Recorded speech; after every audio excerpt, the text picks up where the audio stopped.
हमें लगता है चीन बहुत नाराज है। टिकटॉक सौदे पर जिनपिंग ने दिया झटका तो गिड़गिड़ाने लगे ट्रंप। क्या हाल है दोस्तों?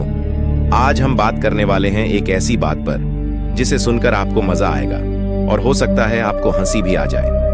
हाँ, हम बात कर रहे हैं चीन और अमेरिका के बीच चल रहे उस टकराव की जिससे टिकटॉक के करोड़ों यूजर्स भी खड़े हैं। आप जानते हैं, जब टिकटॉक ने अपने कई फैंस बनाए तो उसके पीछे कुछ बड़ी बातें थीं।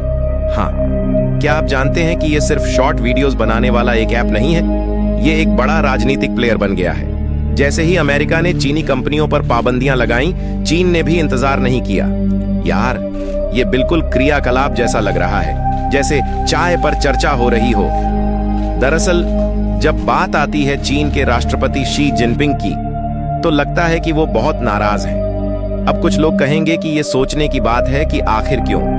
टिकटॉक के बारे में खबरें आ रही थीं कि अमेरिका इसे खरीदने का सोच रहा है और फिर अचानक चिंगारी फूटने लगी। ये सच में पैसों की जंग में बदल रहा है। और ट्रंप, ओह मेरे यार, वो तो कभी कभी बच्चे की तरह गिड़गिड़ाते नजर आते हैं। हम इसे फॉर सॉल्व कर देंगे, कुछ भी हो। और जब शी ने ठुकराया तो ट्रंप की पलटवार सुनने लायक थी। हम आपसे बेहतर कर सकते हैं जैसा बोलने लगे, मानो वो टिकटॉक से सिर्फ पैसे नहीं बल्कि मान भी जीतना चाह रहे हों। लेकिन असली बात यह है कि हमें देखना होगा कि ये सब हमारे लिए क्या मतलब रखता है। अगर टिकटॉक बंद हो गया तो क्या हम सभी का डांस मूव्स बनकर रह जाएगा? ये गूंजेगा, चीन नाराज है, ट्रंप गिड़गिड़ा रहे हैं, जैसे कोई फिल्म का डायलॉग हो। तो यही है कहानी आज की। क्या ये सिर्फ एक ऐप की कहानी है या फिर यह बाजार में आने वाले और बड़े मनोरंजन के बारे में है? चलो थोड़ा पागलपन करें और अपना टिकटॉक डांस वीडियो बनाएं, क्योंकि ये शायद अब आखिरी मौका है। ट्रंप के टैरिफ ऐलान के बाद से चीन और अमेरिका के बीच तनातनी का माहौल है। चीन ने भी अमेरिका पर जवाबी टैरिफ लगाने का ऐलान किया है, तो वहीं टिकटॉक सौदा खटाई में पड़ सकता है। चीन सौदे को मंजूरी देने के मूड में नहीं है। हालांकि ट्रंप ने अपने स्वर बदले हैं।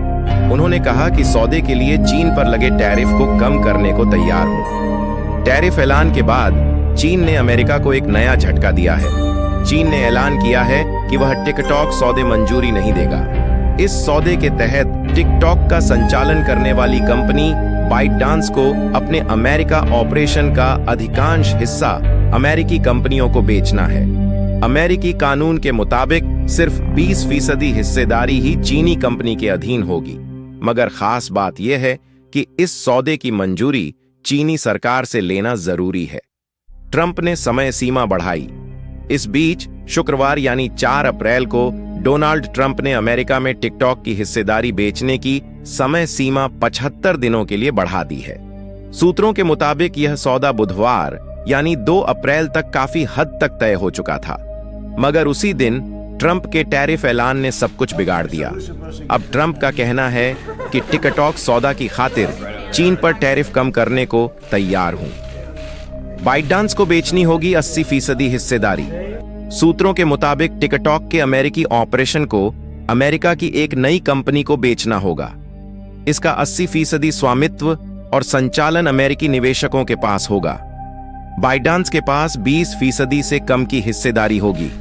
जानकारी के मुताबिक सौदे को मौजूदा निवेशकों, नए निवेशकों, बाइटडांस और अमेरिकी सरकार ने मंजूरी दे दी है। मगर अब गेंद चीनी सरकार के पाले में है। सौदे पर मतभेद। बाइटडांस ने कहा कि चीनी कानून के अनुसार कोई भी समझौता प्रासंगिक समीक्षा प्रक्रियाओं के अधीन है। सौदे को लेकर अभी मतभेद हैं। वॉशिंगटन में चीनी दूतावास ने कहा कि चीन ने कई मौकों पर टिकटॉक पर अपनी स्थिति स्पष्ट की है। चीन ने हमेशा उद्यमों के वैध अधिकारों और हितों का सम्मान किया है और उनकी रक्षा की है। हमने बाजार अर्थव्यवस्था के बुनियादी सिद्धांतों का उल्लंघन करने वाली प्रथाओं का विरोध किया है।